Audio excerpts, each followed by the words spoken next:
nhớ xuống đó nó có tên gì kia ô mỏng hoàn toàn hợp lời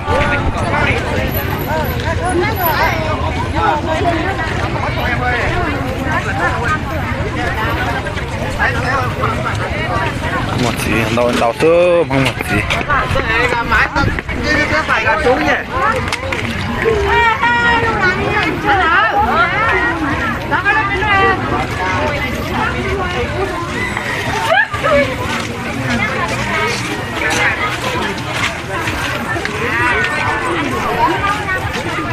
lại ăn cái gì đó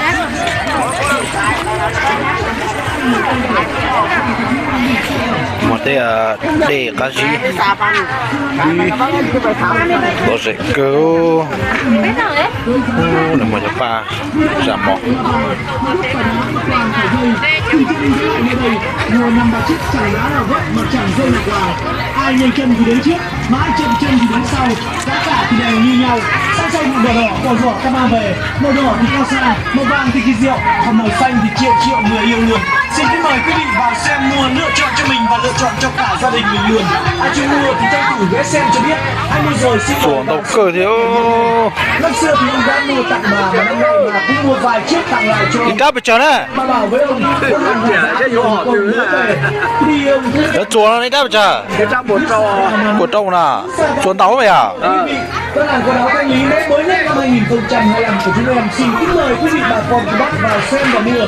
Nhanh tay mày rô quần áo Thanh Lý giá cực rẻ chỉ từ 25, 35, 40, 50 nghìn đồng một chiếc mà thôi. Cửa hàng quần áo Thanh Lý giá cực rẻ tại xưởng chúng em xin trân trọng mời bạn nhé.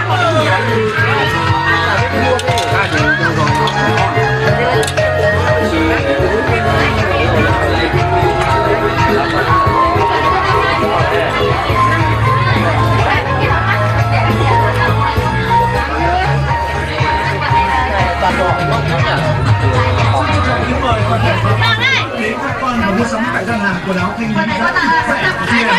Ngày hôm nay chúng em mang đến cho quý vị cơ hội mua sắm thả ga không lo về giá.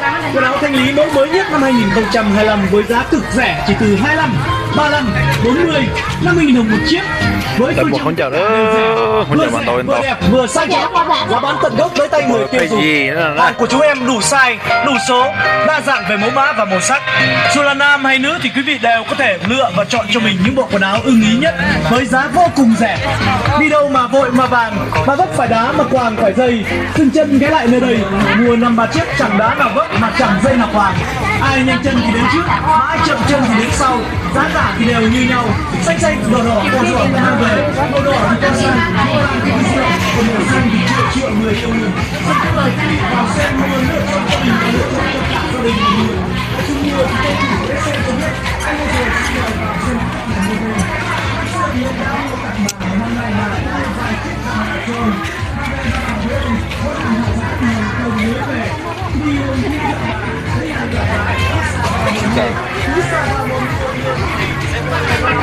ô lẩu từ nè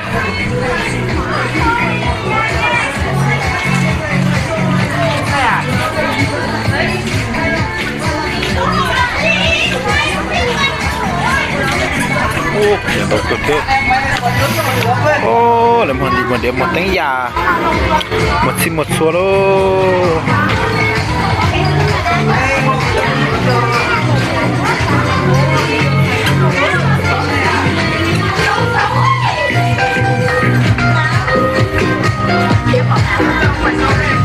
chốt phiền kêu lon nó lỡ lội rẻ đấy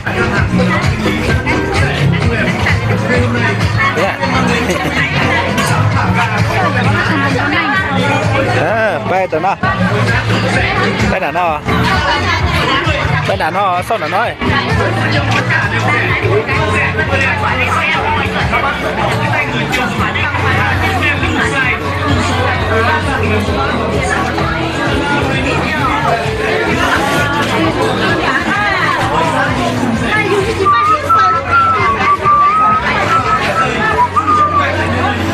chua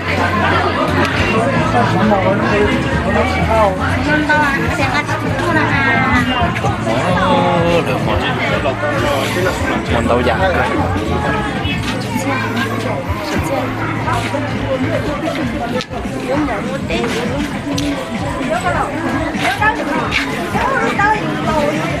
nó lên liếc ở đây á về.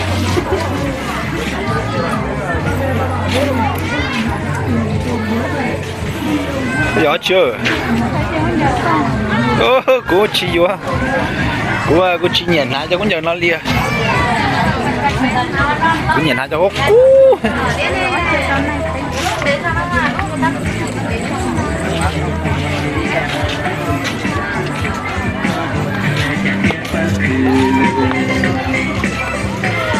Chỉ mà chỉ lúc trận này không như món bún nọ xí nữa.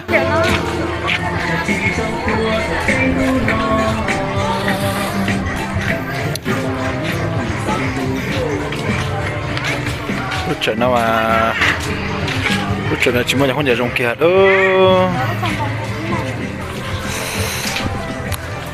Lại mà không thể tàu cơ đã chỉ mới đuôi dùng kia xoay không chưa.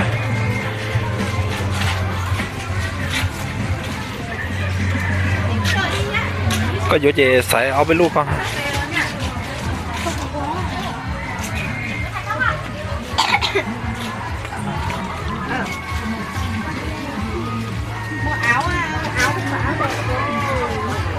Bài to.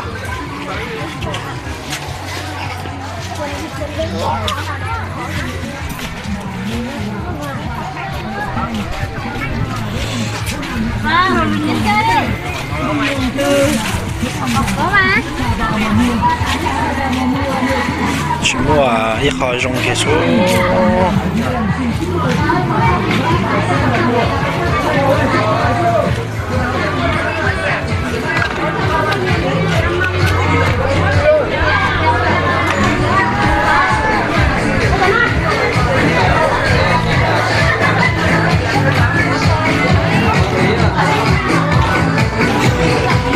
Tỏa ra gì đâu? Hả? Đã chưa? Cái lên toa.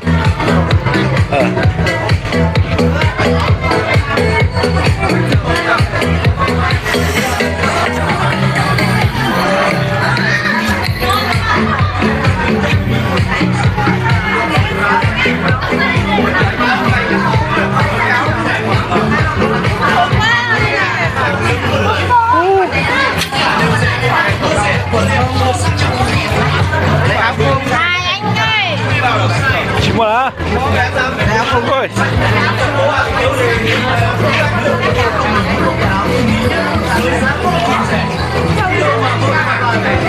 Đó nè.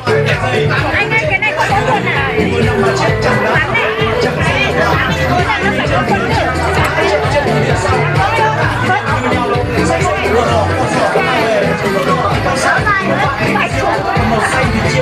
Ná kem quá nè.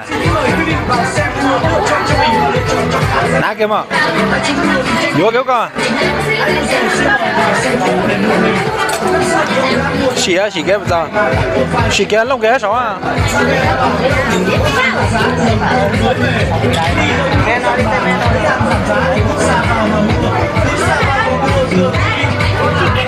Ca cơ mà. Cho có đi đâu.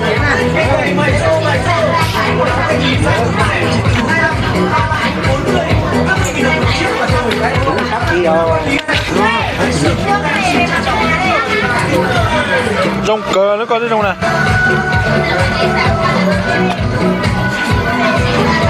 Không có là tỏ lúc có thịt hả? Lúc có thịt có thể hả?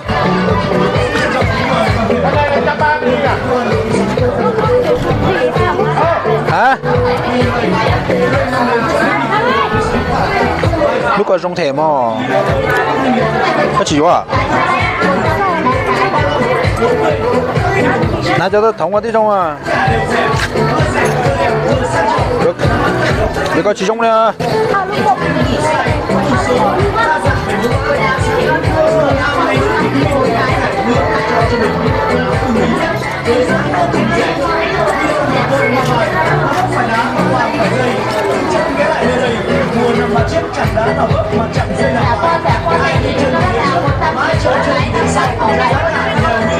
xanh xanh có nổi đỏ đỏ mang về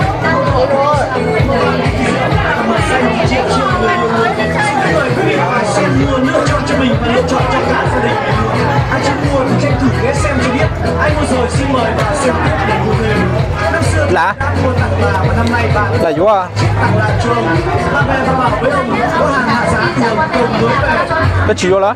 Dặn bà lấy hàng giảm giá thì cứ xa vào mà mua. Cứ xa vào mà mua. Năm 2025 chúng em xin kính mời các bạn cùng các bạn vào xe lối mua. Cái này mày dưa rẻ chỉ từ 40 50.000 đồng một chiếc mà thôi. đâu nó chỉ khác giá này. Rẻ tại xưởng. Lá mà giờ ta khăn à. Chưa mất tin ná dễ mà.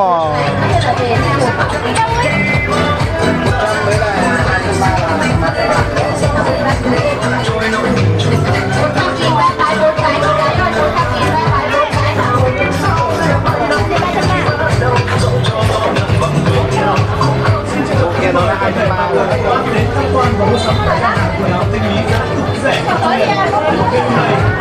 Bạn đến nhận quý vị cơ hội